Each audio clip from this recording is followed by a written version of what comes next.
I have experienced a couple of friends, who went to the hospital for one ailment or another and unfortunately were mistreated and it cost them their lives.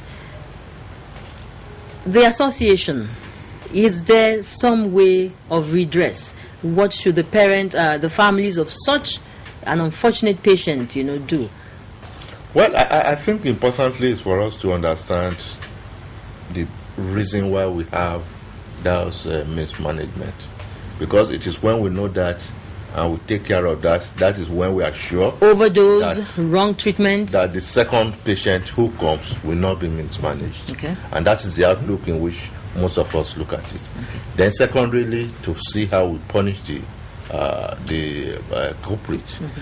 Firstly, it is also not too correct that many of what we call mismanagement are frank mismanagement. It can be as a result of the investigations that you have done that may not be correct, that will have guided the doctor in making his decision.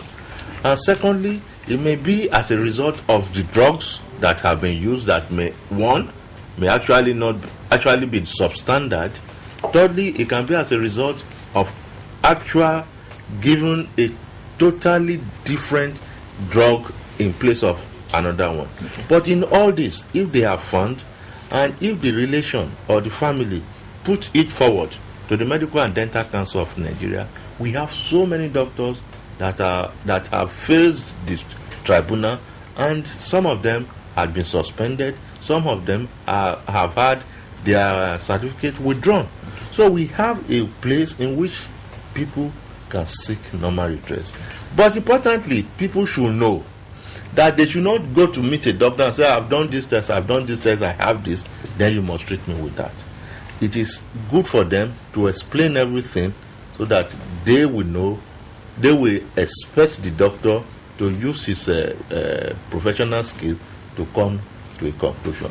Many of the literate people now, they have read some things, they have taken the diagnosis by themselves, then they expect the doctors to start the treatment, and this is a little bit different.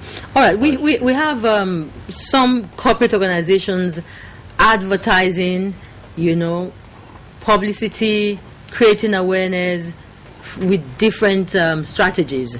But the Medical Association of Nigeria, or the medical practitioners, you do not have opportunities like that where you are constantly in our faces telling us what is wrong and what is right, especially in the area of self-medication.